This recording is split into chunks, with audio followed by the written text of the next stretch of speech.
Prosseguindo com o quadro Sexta-feira do Terror, agora relacionado com o gênero da ficção científica e sci-fi, eu vou comentar sobre um filme de 1986 dirigido por David Cronenberg, que se chama A Mosca. E antes de eu comentar sobre o mesmo, eu vou ler algumas informações estendidas do site Wikipedia.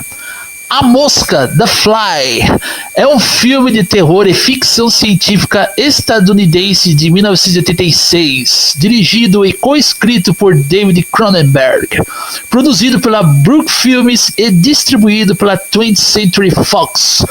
O filme é estrelado por Jeff Goldblum, Gina Davis e John Getz, baseado vagamente no conto homônimo de George Legland de 1957 e no filme homônimo de 1958. A Mosca conta a história de... Spoilers. Vai, vamos lá, mais alguns aqui. Aqui, né, tem algumas informações aqui, tirando spoilers. A trilha sonora foi composta por Howard Shore e os efeitos de maquiagem foram criados por Chris Wallace, juntamente com o maquiador Stephen Dupuis. Vamos lá. A Mosca foi lançada em 15 de agosto de 1986, com críticas positivas. Arrecadou 60,6 milhões de dólares nas bilheterias, tornando-se um sucesso comercial. O trabalho de Wallace e Dupuis no filme rendeu a eles um Oscar de melhor maquiagem. O slogan do filme... Tenha medo, tenha muito medo, be afraid, be very afraid.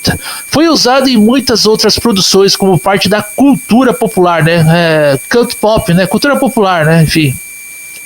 Uma sequência dirigida por Wallace foi lançada em 1989 e em novembro de 2024 um novo filme ambientado no mesmo universo do filme de David Cronenberg foi anunciado. Não sei nada a respeito. Com roteiro e direção de Nick Yatujutsu. Nunca ouvi falar. Falando aqui sobre a sequência de 89, eu acho um filme fraco e acho que eu não vou nem comentar aqui no meu canal, viu? É estrelado pelo Eric Stoltz, mas é um filme bem fraco, embora seja uma sequência mesmo que ele sequencia a história do original, tá? David Cronenberg ficou surpreso, olha só, aqui é uma informação extra aqui do canal Tape 360. Cronenberg ficou surpreso quando A Mosca foi visto por alguns críticos como uma metáfora cultural específica para a AIDS, já que ele originalmente pretendia que o filme fosse uma analogia mais geral para a doença em si, condições terminais como o câncer e, mais especificamente, o processo de envelhecimento. Se você ou seu parceiro tem AIDS, assista ao filme e, claro, verá a AIDS nele. Mas você não precisa ter essa experiência para reagir emocionalmente ao filme. E eu acho que esse é realmente o seu poder do filme, da obra.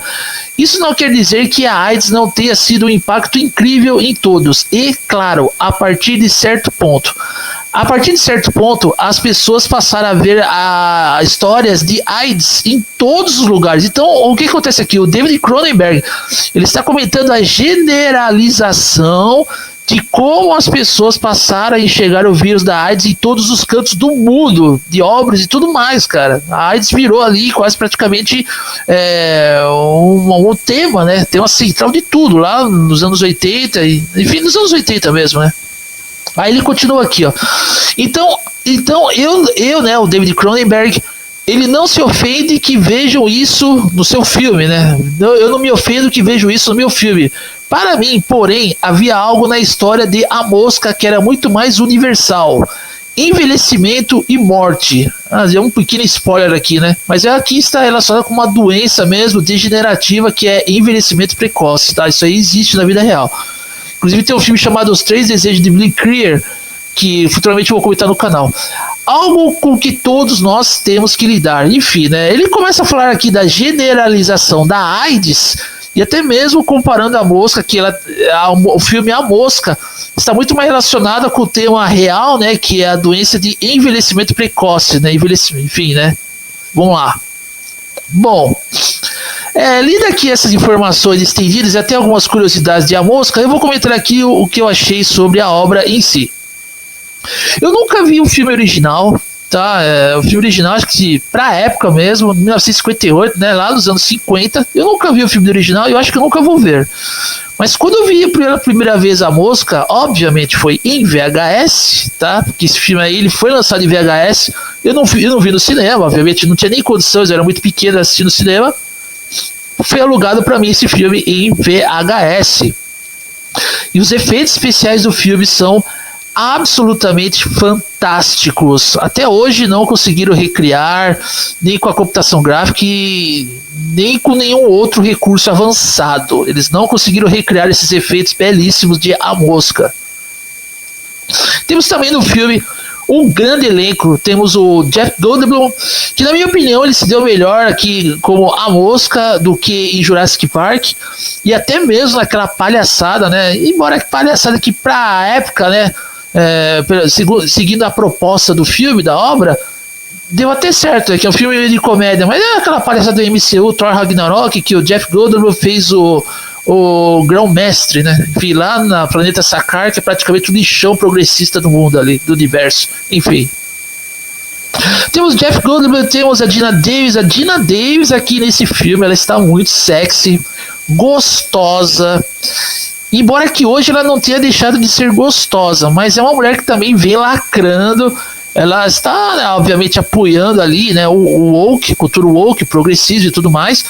A Geena Davis também se enveredou em alguns papéis nada a ver na carreira dela, como, por exemplo, na série de TV chamada O Exorcista, pela Fox, que foi uma bosta. E, inclusive, nessa série O Exorcista tem uma cena lá, a cena lá de foot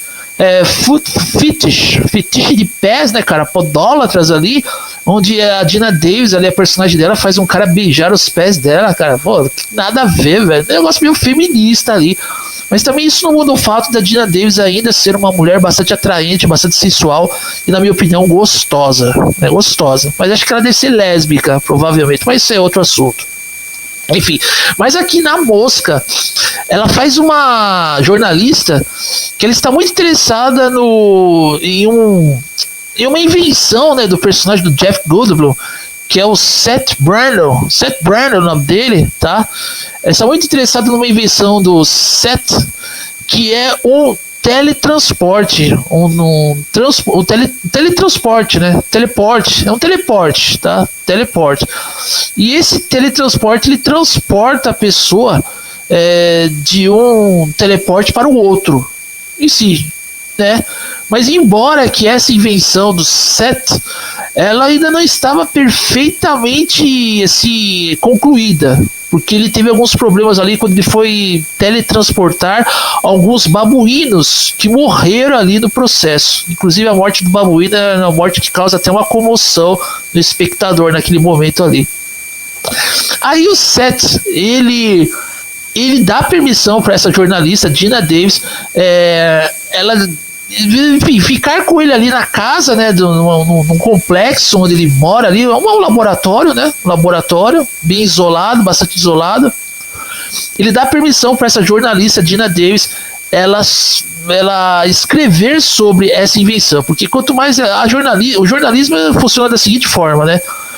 Quanto mais a jornalista ou jornalista ele escreve sobre uma grande invenção, mais popularidade isso vai trazer não só para o jornalista ou a jornalista, como também para o autor da invenção. Então, mais popularidade, mais fama isso vai trazer. E o Seth Brandon aqui, o personagem do Jeff Goldblum, é um cara bem solitário. Ele é muito solitário, é muito sozinho. Só que ele é uma mente brilhante, é engenhoso. Ele cria as coisas e tudo mais, né? Usando da tecnologia da época. Aí quando ele convida essa jornalista, Geena Davis, inclusive tem uma cena, meu irmão, tem uma cena que ela tira meia ali, uma meia de nylon ali, a Geena Davis. Dá um tesão, cara. Pra quem é homem gosta de mulher, né? Enfim, aí dá um tesão. A mulher ela tem um corpo sexy, como já disse aqui, a Geena Davis tem um corpo sexy. Ela é atraente, ela é aquele mulherão mesmo. E a outra coisa, a forma como ela estava vestida ali naquele momento, usando uma jaqueta de couro preta, calça de couro, uma saia de couro, né? Enfim, e usando aquelas meias ali, putz, mulher gostosa. Aí, quando ela vai, né, ela acaba testemunhando essa grande invenção do Seth. A Dina Davis tem o objetivo de comentar sobre essa invenção com o cara que mandou ela enfim, se aproximar do Seth para descobrir os segredos por trás desse teleporte, desse teletransporte. Só que esse cara, ó, eu já tô contando, narrando spoilers do filme, né? Só que esse cara que manda, né, a Dina Davis ali, né, descobrir os segredos dessa invenção do Seth, é o cara que ele quer transar com a Dina Davis, ele só quer comer a Dina Davis ali. Ele fala assim, o seguinte, quando você terminar aí, oferece seu corpo pra mim, né, que eu quero meter umas chapuletadas em você. Enfim, é desse jeito, tô zoando aqui, mas vocês já entenderam como ele menciona, né, sobre isso para a Dina Davis do filme. E aí o cara é afisão da Dina Davis, aí ele manda a Dina Davis descobrir os segredos desse cara, porque a Dina Davis estava trabalhando para esse cara, ele não tinha muita escolha. A Dina Davis, a profissão dela não era independente, né? Ela estava agindo a mando de outra pessoa.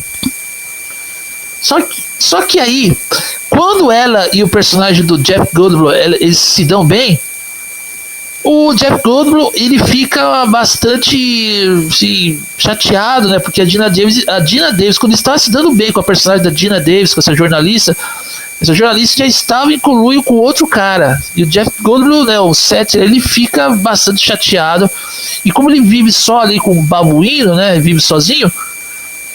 Tem um dia lá que, né, quando ele tá se dando bem com a personagem da Dina Davis, ele começa a beber, começa a encher a cara, ele toma uns whiskies ali, né? Toma um whisky, fica meio alto ali. E aí, como ele viu que o teleporte estava dando problema com o babuíno, né, no processo de transportar, né, uma pessoa para de um teleporte para o outro, ele acaba ele mesmo se oferecendo como cobaia, né, mesmo sabendo que ele tinha a chance de morrer ali. Só que quando ele se oferece como cobaia, uma mosca entra dentro do teleporte. Eu já tô contando o filme, né, cara? Puta, já estraguei a surpresa. Só que aí eu vou parar de contar aqui.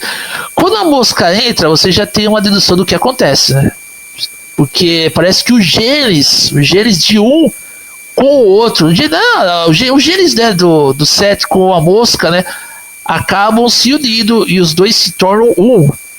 E aí, meu irmão, aí a gente é deparado com uma forma, né, uma espécie de degeneração, né, um processo de degeneração do personagem do Seth Brandon, que ele começa a se degenerar, ele começa a se deformar, ele começa a se transformar em todo mundo já sabe, né, praticamente já contei aqui, e no que ele acabou se unindo. E aí, cara, aí começa aquele lance de sci-fi do filme, tem muito horror, o filme também tem algumas nojeiras. Já ressaltei aqui a trilha sonora do Howard Shore, também é uma trilha sonora bastante, vamos dizer assim, arrebatadora, tá?